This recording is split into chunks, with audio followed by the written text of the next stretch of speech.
everybody. Dua Lipa is here. I love that you clapped for yourself. Hi, Dua. Hi. I'm so I know, glad. it's kind of, I think it's like a nervous thing, like when people sing happy birthday to you and you're just like, ha. And so when people clap, I clap as well. Dua Lipa, I hi. feel like this is, yeah, it makes me feel good. How are you? I'm good. How are you doing? I'm great. I'm so excited that you're here. Tell me all the things. How are we feeling? The song's out. We're What's the feeling deal? good. The song's out. I don't know. I'm just like, I'm thrilled. I'm so happy to be just back in action, kind of like with new music and new things. So Can I tell you that people were fiending for some new music from Dua? Like literally fiending. Like I would be on air. People were like, what is the new Dua? And I'm like, I don't know. I don't have a direct line to Dua Lipa. But people were fiending. How does that make you feel that the people were just like ready for you to drop something? It feels really good. It's nice to know that people are like ready and up to hear some new music and are excited about it. It's exciting for sure. And the reaction's been so fun. So people who've been under a rock and haven't heard Houdini yet, can you explain that to us? Houdini is a fun, dancey, clubby track. I think it's kind of the song that I envision being played at like 2:00 in the morning on a mad night out. It's the one that just gives you that second wind, I guess. It's just it's about like knowing when to stay in a situation and knowing when to Houdini and get the hell out. Are you someone who ghosts? Like when you're at a party and you're just like, I'm out, Houdini. It depends. Like sometimes there's like a couple people that I'd be like, right, I'm dipping. Mm-hmm. Sometimes I'd ghost a party. I think with this question, I've been getting the ghosting question a lot. And I think when it comes in like a relationship sense or like you're seeing someone or whatever, I think ghosting is so deep, honestly. Then you just like, you feel bad and then they like message you and you get this like anxiety of like, oh my God, like, what if they see I'm online and I posted on Instagram and I'm not responding to their text? And like, this is just anxiety inducing stuff. So I'd much rather let people know exactly where they stand. I feel the same exact way. I'm like this isn't working. So I'm out. I'm a big anxiety ridden person. So I'm like, everything gives me anxiety. And just that whole situation would give me like, oh my gosh, like what if they see me online, you know? So it's so much better if you just go, you know, not working out and then you can get on with, you know, your own stuff. But parties, you're just like, I'm leaving. Parties is fine because a lot of the time you're going to see those people again at the next party. They won't even remember that you left. What do you mean they won't remember? Like the people at the party, they won't even remember that you're gone. I think that's all right. Yeah, you know what I'm saying? So what else is happening? I don't know. I'm here. I'm like, I don't know. Just working on like getting new music out and promoting and yeah. The day before you dropped Houdini, what was that feeling before it came out? Terrifying. Really? Yeah. Like, not even, I guess it's not terrifying. It's just so like, I have an adrenaline headache for the whole day. I'm really excited, but also nervous. I don't really know what the response is, but also like just teasing the song was, you know, really exciting for me. The idea that it's starting fresh, the idea that it's something starting again. And there's so much that comes with like releasing new music and the idea of going back on the road again. And to me, it feels like everything happens so quick. So it's just this whole influx of lots of different feelings and emotions that can be quite overwhelming. And yeah, just excitement keeping me up at night. You know? Does it really? Yeah. Is it because you are wondering what people will think about it? How they will like it? It's more the idea of just, I don't know, like something that you've kept so secret for so long that only I've heard through my headphones, you know, for the longest time, that now is going to be out there in the world and kind of starting to let go of my baby, I guess, in a way. And I'm like, okay, like once this is out, it just no longer belongs to me. Like whatever happens with it, it's just like, it's out in the world now. I can't change it. I can't edit work on the video anymore. I can't do any things like that. That is it. Like we're ready to go. There's no going back at this point. Like there is a feeling of just like like the beginning of a roller coaster where you're just like, what's Just in order? waiting. Yeah. Right. Was there ever a situation where that would really, you would be really hung up on that? Like, it's about to be out. I can't put it out. Wait, let me put it out. Or I No, can. no, because to get to the point of like, putting something out, I've already geared myself up, but it doesn't stop the intense emotions, coming. That the next day when it was finally out, like I woke up and I was like, oh, I can breathe again, and it just feels good for it to be out, and it started now. Hmm. It's like the go button has been pressed, and I'm ready. Are you It's someone different. that goes online and just reads like what people are saying about the song? I used to do that a lot before, and I had to take myself off of Twitter for a long time just because there were some really good things and some not so good things. And then I feel like those would really affect me. And now I use my Instagram. That's my main form of just social media. So I do everything on that. I love being on that. I feel like I don't know, it just feels good. I don't know. It's a social media platform that I can handle. Hmm. Um, and then for Twitter, like I have like my friends or my team that would like send me some stuff so I can like keep up and like read, but I don't go on it because I don't want to get lost in it. And I'm too early in the stage of like the new record that I'm not having anyone else's opinion or anybody else like get in the way of where I'm heading and where I'm going. Are you someone who is susceptible to like reading something and believing like, oh, maybe this person is right?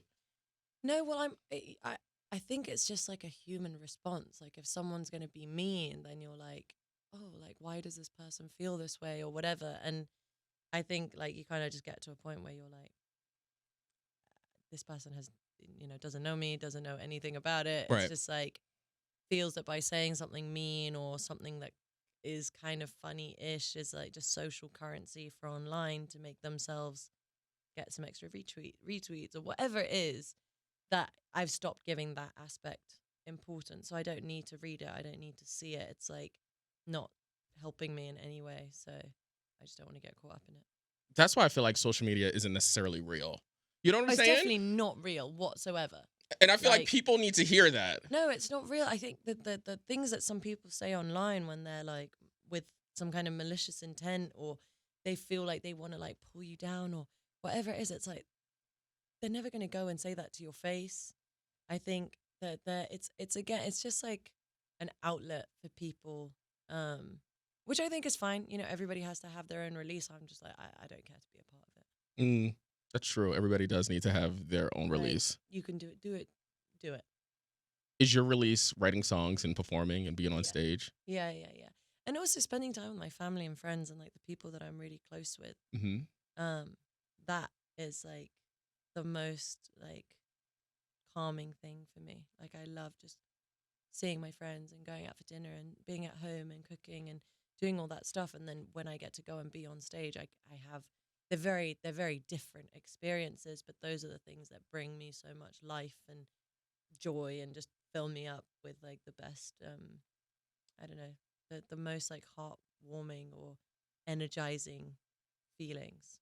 So that's where I put like, That's how you categorize it. yeah. For someone that's never been on stage, me, like Mhm. performing, how do you get into that mindset? How does that happen? How do I get in that mindset?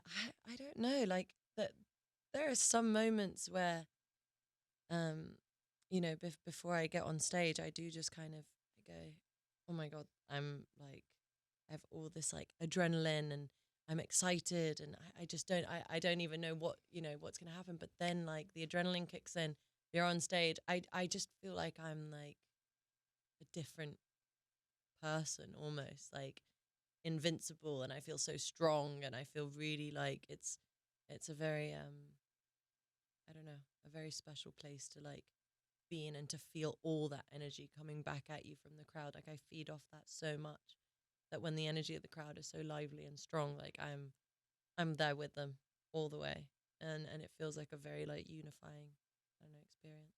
Are you still fazed by it? Hell yeah. You are. Yeah, I love it. Like I get so excited and nervous and And I think if I wasn't feeling like that, then I shouldn't be doing this anymore. Like, for as long as I'm excited, and for as long as I'm getting the butterflies, and for as long as I'm looking forward to that feeling, and for as long as that feeling's there, because if I'm getting up on stage and I'm like, you know, just another day in the office or whatever, like, I don't want to do it anymore. Right, You know, right. it has to feel surreal. It has to feel exciting. It has to feel fun. Like, that is, you know, if I don't have that, then maybe I feel like I've lost the love for it, which is just not the case. Right. So I'll be here for as long as I have the heart palpitations and the sweaty palms and, you know, all the thoughts before. So, yeah. That's surprising that still happens, the heart palpitation and the sweaty palms. 1,000%. Really? 1,000%. Like, it's just, it's the best and worst feeling in the world. Because it's like, it's that preempting where you just have no idea what's going to come next, but also the excitement of the adrenaline that's just like unlike anything. You know what I feel like would be extremely trippy? Being on stage and the people, something as small as the people singing your lyrics back to you and they singing them with emotion as if they wrote the song. Yeah.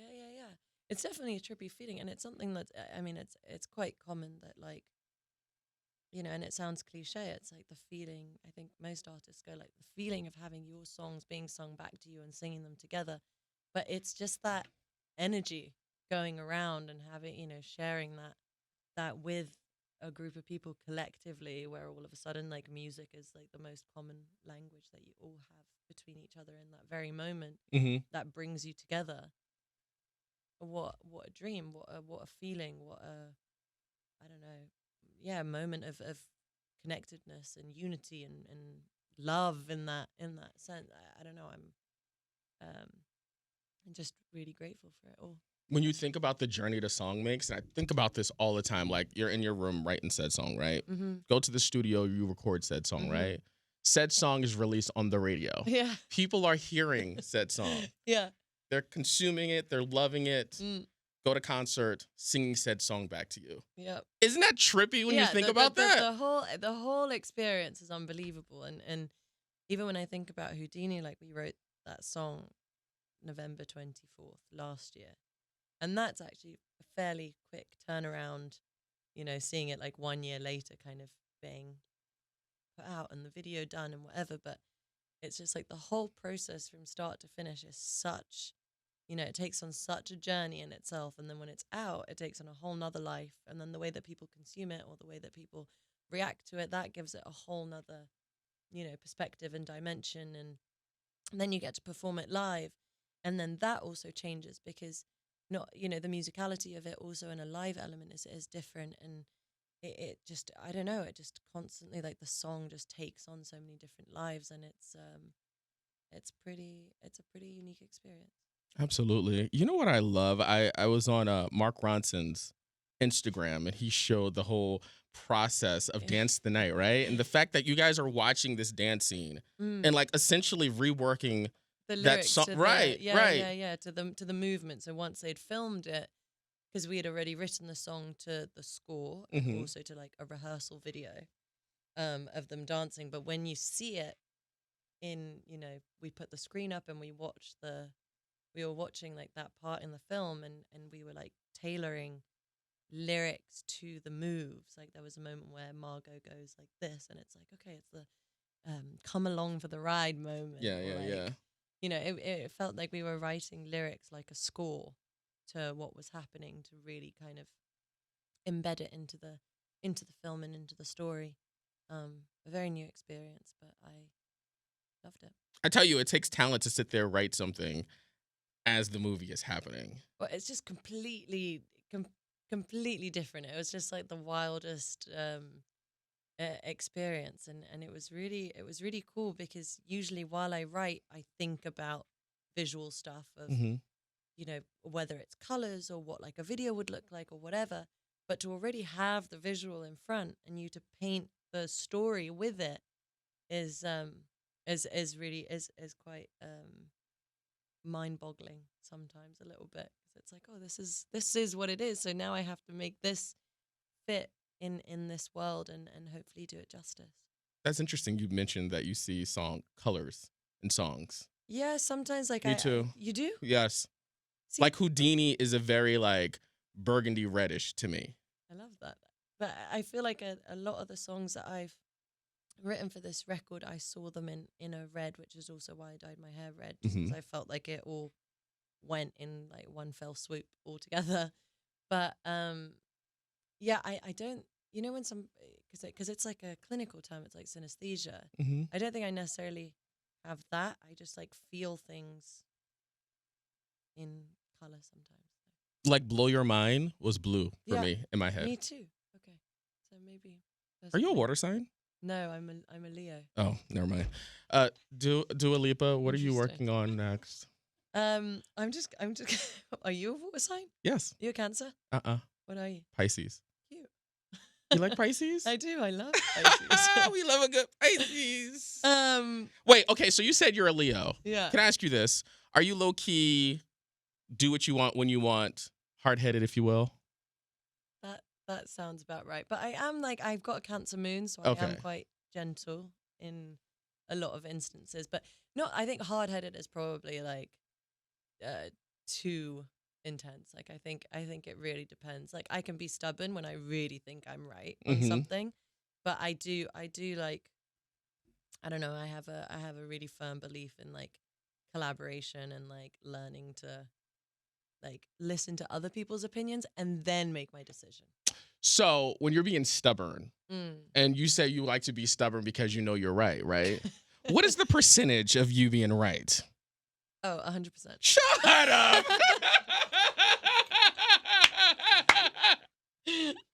Okay, Dua Lipa. What are you working on next? I'm just like, I'm gonna get more music to you guys. My album's coming out. All the good things. The good things, you know. It's all kicking off, you know. Like I said, it's like we pressed go, there's no going back now. You're just vibing right now. I'm vibing right now. I'm just like, I'm promoting this record and there's more to come. Guys, give it up for Dua Lipa, my girl. The Leo, Dua Lipa.